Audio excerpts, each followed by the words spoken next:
friends, welcome to this class. So we're going to paint this mug with hot chocolate, and we can see there are marshmallows.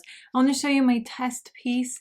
I was testing it out, like how to layer it exactly, and I was thinking about that cocoa powder, and I basically splattered Van Dyke brown with some burnt sequin red on top. So first things first is to wet the mug. I'm going to use my long coil size tube brush, Songbird, and we're gonna wet it for a couple of minutes. We actually really want to make sure this is wet, nice and wet. Another important thing I should mention is that I am using the back side of the collection cold pressed. That's because this is the front side. It has almost like, it's very smooth. It's too smooth. Yes, it does look like it has texture, but when you start painting, it's very smooth. And this is the back side, way more texture, and we need that texture. Otherwise, the paint will just dry super fast. Everything will just dry super fast. And you can experiment with that if you want to.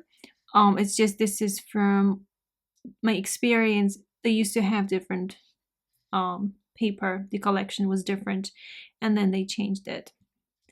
So from my palette, I'm going to grab this milk-like ratio of Imidazzle yellow here, and then some of the Pearl red. So Pearl red. I am going to go right here. This is where the highlights are. Like right here, my highlights. I could even use blue, honestly, for the highlights, but I'm going to stick with this yellow part. So this, if it feels too thick, go back there and grab more water. Basically something that feels more like milk-like ratio, and I'm actually grabbing that with my brush. I want control, but I don't need that much control yet. I want the paint to still spread. Otherwise, I'm just gonna have too many highlights and too many like thicker areas. And then whatever I see the midtones, like even the not the highlights but the shadows, because I'm gonna be adding some green in there anyway. And wipe your brush on the top if you feel like you have too much water and paint. This is the highlighted part.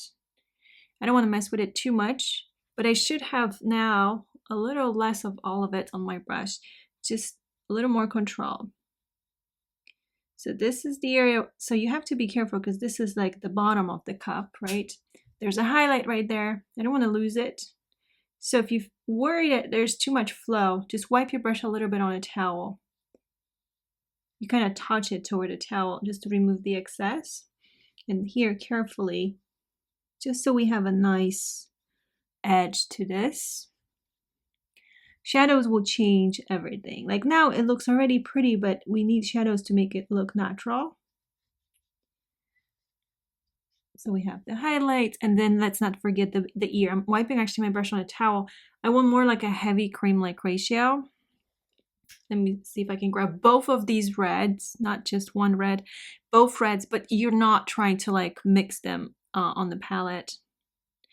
And then nice, well, I was gonna say nice, and then I went over. Nice and steady with the tip of your brush. Same thing on this side. So there's a highlight. I'm gonna try my best to go on this side. I need to do it this way so you can see it, but if you can just rotate your paper and you'll be fine. I always have to think about like how to position my arm so you can still see it. Because if I cover it up, that makes no sense, right? You can't see it. So releasing more paint, that means I'm pressing a little harder toward the paper. Highlight, highlight. And I don't have to make it exactly like what I see in the reference. It's still like, it's all about light and shadows. So I'm going to use the tip of my brush. I'm going to go back toward the ear. What's happening with the ear is that it's drying pretty quick and faster actually than anywhere else. That's because it's a small, narrow area. Super easy for this to dry. I know I have a highlight there. I'm just going to have to lift. And I want way more of that quin red. It's a quick grab of all these colors. This is the area that needs to be shadowed. This right here will dry super fast. So actually even move right away here to add the darks, the shadows. And feel free to use a different brush. Like I am just used to this long coil, and I do feel like it's a little too big. for such a small little handle here.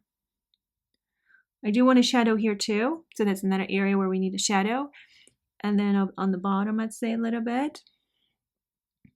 Yeah, definitely on the bottom. Try to not misshape the mug like I just did. So I have to go back here just to make sure it's nice. And there's a shadow here too. And most like the shadows are actually on this side.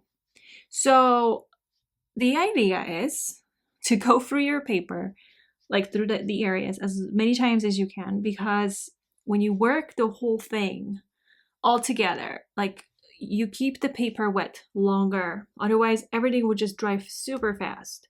So you just have to get into that habit of cruising around. Like you're not just staying on this one area, like let's say the ear, right?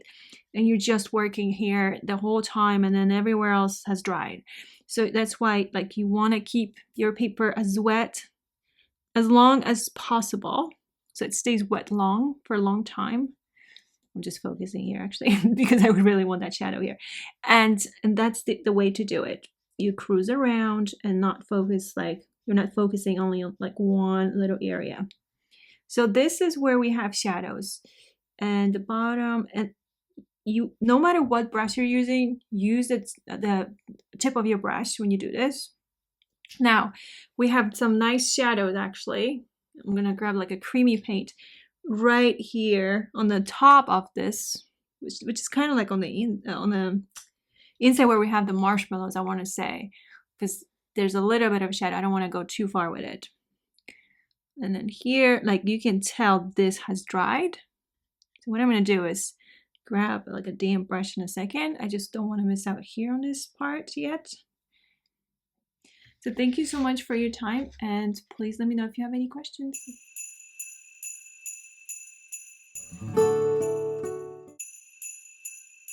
Hi everyone, thank you so much for watching this video. So I just started a series on Patreon.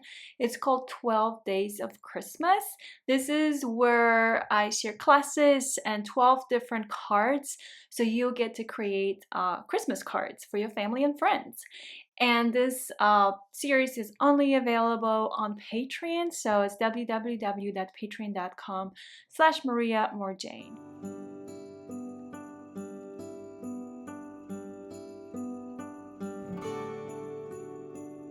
If you feel like colors are turning into green, because that can happen, blue plus yellow turns into green, then clean your brush quickly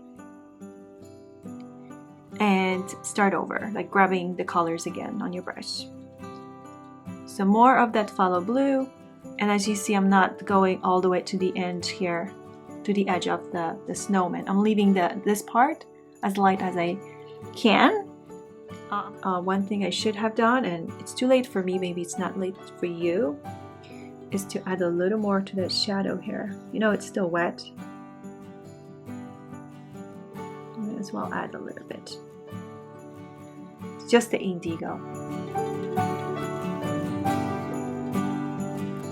So, for example here, whatever you can see shadows, when you take a look at these marshmallows, you will notice that they are not like perfectly white.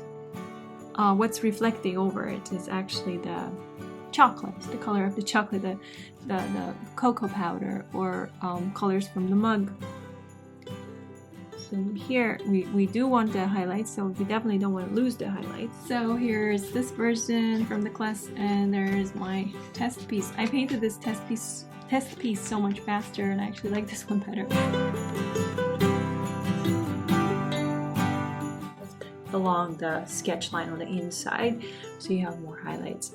For the red part, we're gonna paint this once everything dries, and then we're gonna focus on re-wetting just this section here above the house, and we're gonna start working with the reds. I'm gonna use quinacridone red, pearl red, and we're gonna get closer toward the house. And then here, this is gonna be the area that we're gonna keep as light as possible, just with this nice glowy yellow. Now, if for some reason you lost some highlights, remember you have a stiffer brush, smaller brush, so you can use it to lift a little bit. I suggest to really wipe it on a towel if you need to lift. And let's say we want to add some highlight here. on top of the neck area right there. This is a damp brush. You clean your brush, wipe it on a towel, and then you lift the colors. And then you can add gold over here as well, like in the background.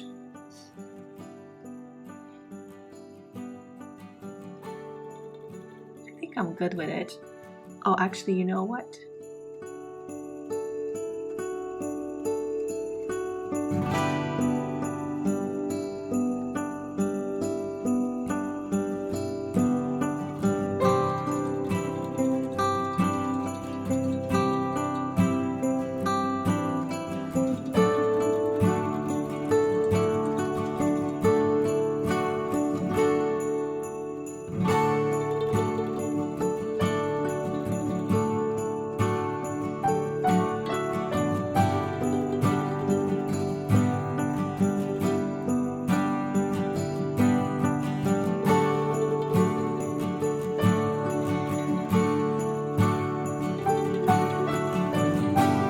These are the examples of these trees, what they look like.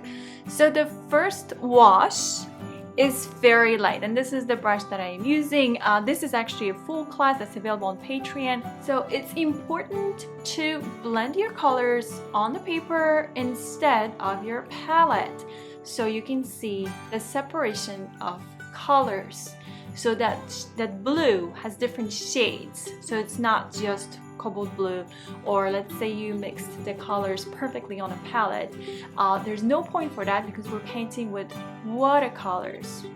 Now use the pointy part again of the brush, the tip of your brush, as you keep moving down, and the ratio between water and paint should be somewhere between water to milk-like ratio. And I'd say even go with water, something that feels like water, so way more diluted paint with water.